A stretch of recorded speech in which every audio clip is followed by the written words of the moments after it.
Good afternoon. This is the meeting of the Finance Committee, and this is the Wednesday, the 13th of June, and it's 5:35. My name is Tom Kendall, Chairman of the committee. To my left is Mr. Todd Sievert, to my right, Mr. John Swager. We have one item to come before the Finance Committee today. Two items. Two. Okay, sorry. Just to clarify, it's 4:36. Oh, 4:36. in the afternoon. Sorry. But, first item is a recommendation to you, asking for council recommendation to amend the $500,000 loan that was previously authorized between the city and the Community Improvement Corporation. After analyzing the financials and in discussions with the city auditor, we went back to the CIC on June 7th to talk further about clarifying the terms of both loans. If you recall, council authorized a $900,000 two-year loan to the CIC at the rate of 1.5%, contingent upon the CIC loaning that amount for the same period of time to the developer at 3%, meaning the CIC would retain approximately $27,000. Well, I don't think it's approximately, I think that's exactly what it is, in their CIC fund. At the time, what was also authorized was a $500,000 loan to the CIC for 20 years at a rate of 1.5%, with the condition that that money would be loaned to the developer at 4.5%. The CIC agreed to reconsider the loan and accept the loan at a rate of 4.5%. In essence, that interest would be a pass-through amount and would come back to the city's general fund over the life of the 20 years. The CIC unanimously agreed to that on June 7th, and so to make sure that the closing can happen soon, we are requesting that the council approve that by emergency legislation on the 18th. Okay. Mr. Swager. I have no questions. I don't have any questions. We need to do it. Any questions or comments from the audience? Okay. Ms. Swager. Let's move forward. Emergency Move forward. legislation. I'm good with that. Okay, let's move forward with that. The second item is a report and a series of recommendations related to changes to Chapter 919 with regards to solid waste service. This addresses our residential and small unit trash, recycling, and yard waste collection and disposal. As we indicated last year, particularly during the budget process, there's several fee structures, rates that we would be analyzing through this year. We had previously addressed the water and sewer issues, so now we are in the process of analyzing the trash fees, which expire in October, at the end of September, and then also the stormwater management Phase 2 fees, which you will see later this year. With regards to solid waste service, as we were looking at the rate structure and the revenues versus the expenditures, current operating as well as future capital, and the 5-year capital plan, and as we revisit the T-bag program, the curbside yard waste pickup, we have several recommendations after talking to staff, analyzing the costs and the benefits of charging a premium, as well as Mr. Sievert in particular had some questions about it, and it encouraged us to look at some different ways of managing that program in the future. By way of background, we maintain the Dye Mill facility off of Dye Mill Road near County Road 25A.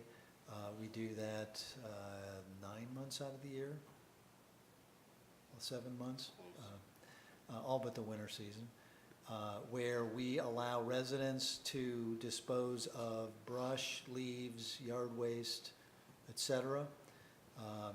We fund, we outsource routine maintenance of the facility to make sure it's kept clean and permitted by the OEPA, who inspects from time to time.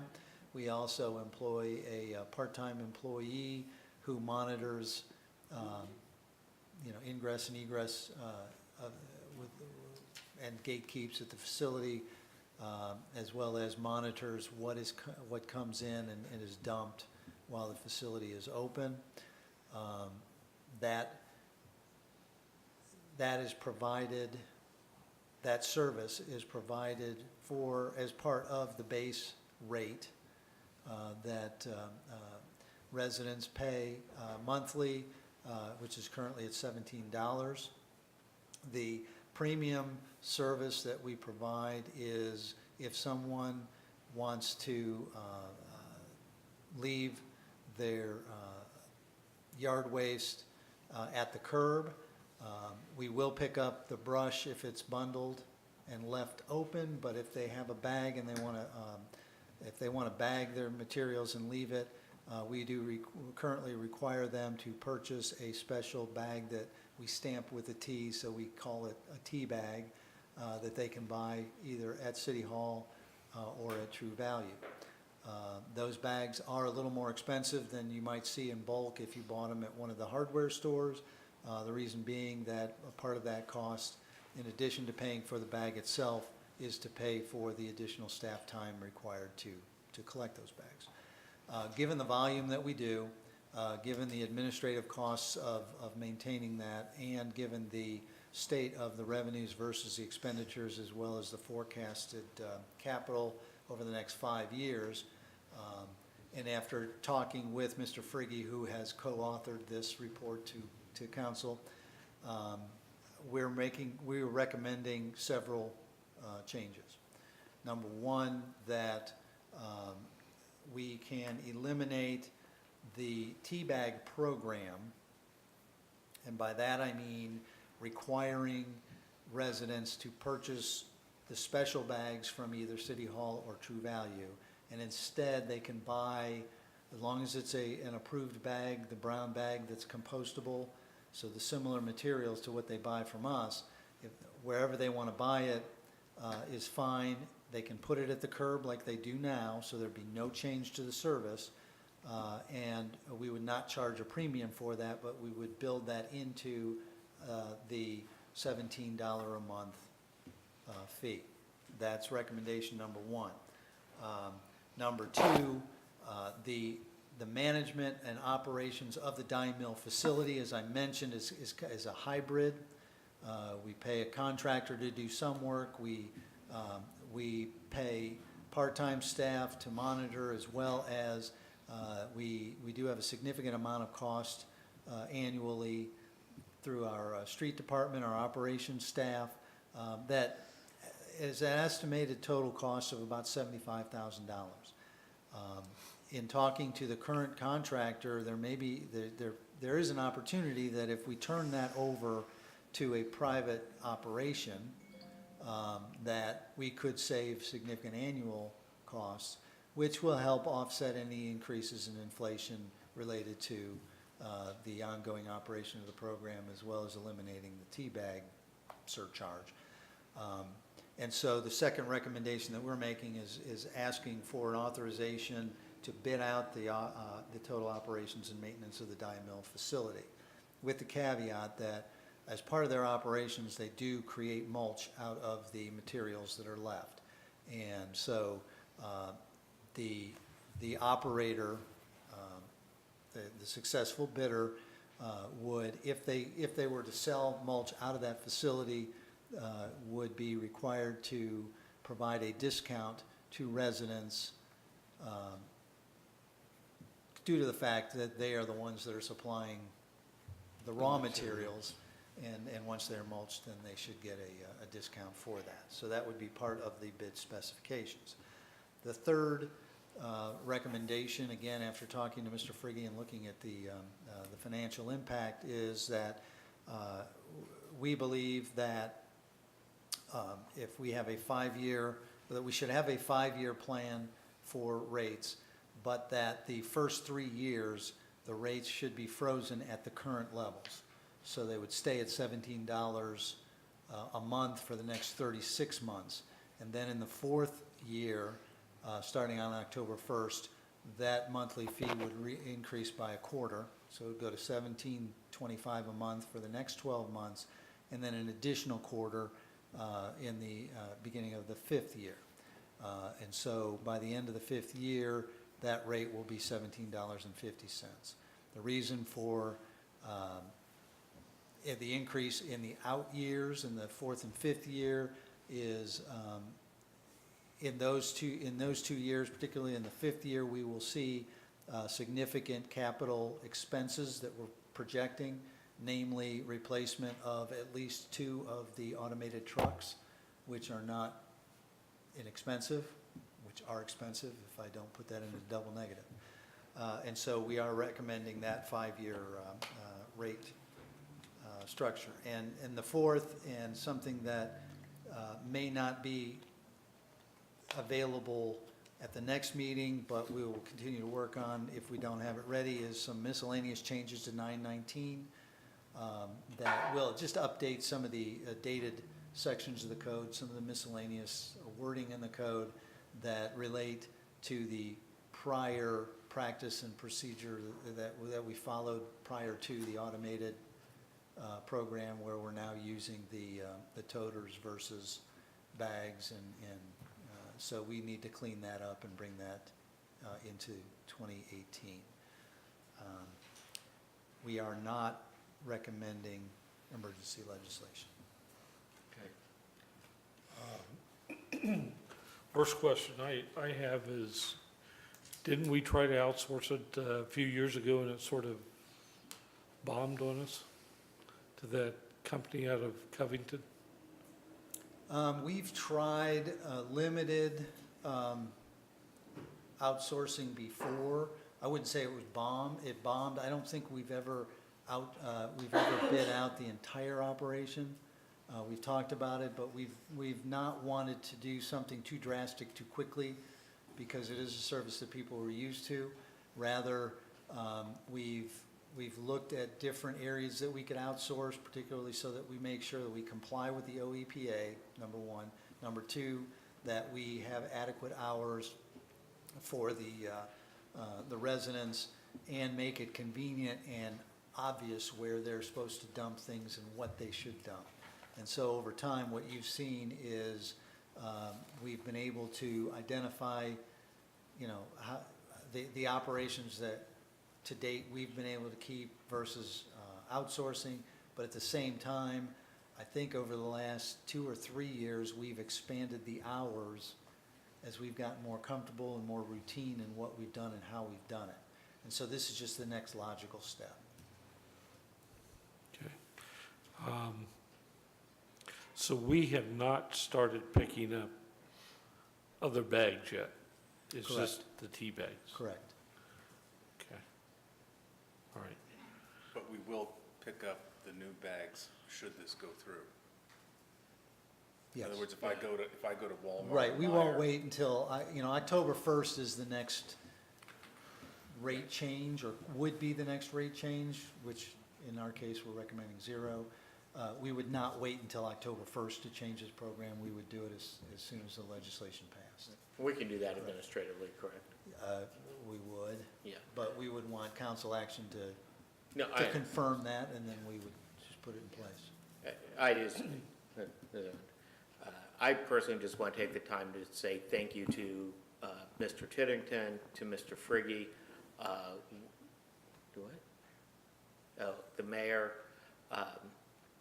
Marty Baker, who I've spoken with on this, we have, this has probably been a 3-month process that we started.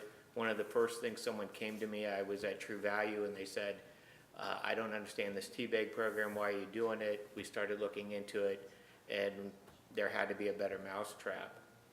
We started talking about it, looking at ideas. I know, I don't know how much of this was internal or not, but the initial rate structure and idea was just not palatable. And Mr. Frigge and Mr. Tiddington and the mayor went back and looked at some numbers and were able to look at a better pro forma. And I think that the citizens of Troy are going to benefit from this significantly. I know particularly Mr. Conard, who always complains about increases in fees, and even did so last Monday. And I told him we'll do everything we can to make it at a better number.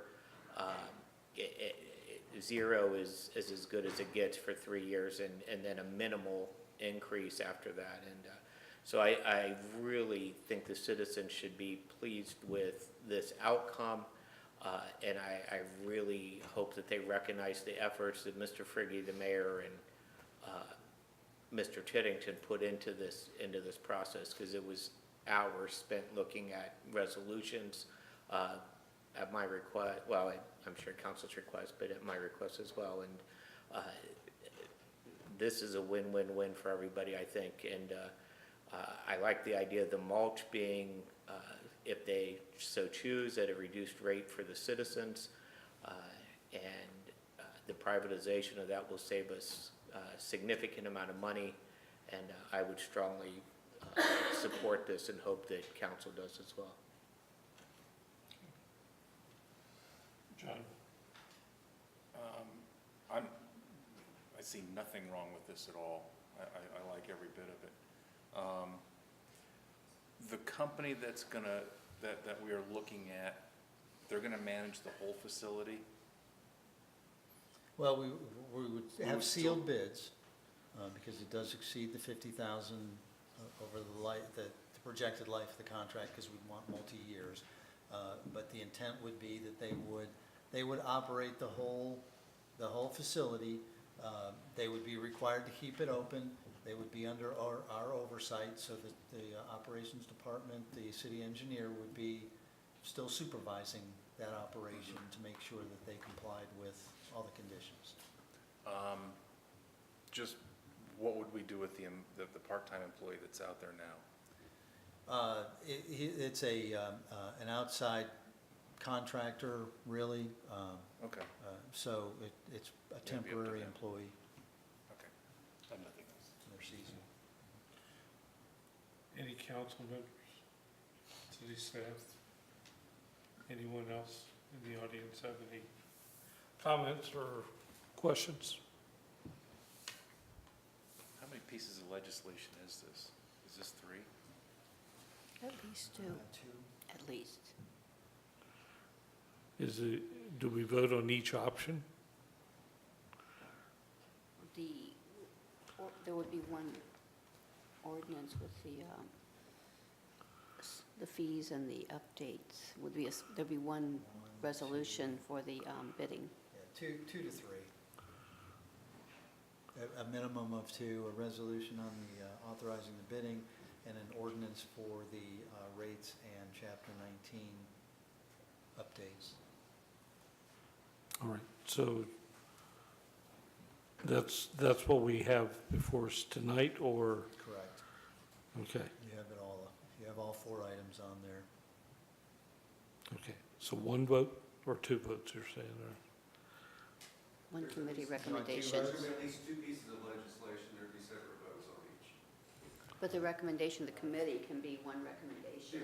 Yes. Okay, that's what I wanted to Okay. be clear. Okay, All so right. John, I'm good with it. as, It's not emergency, is yeah, it? No, it's not. I'm good with all 3 of 4 of them.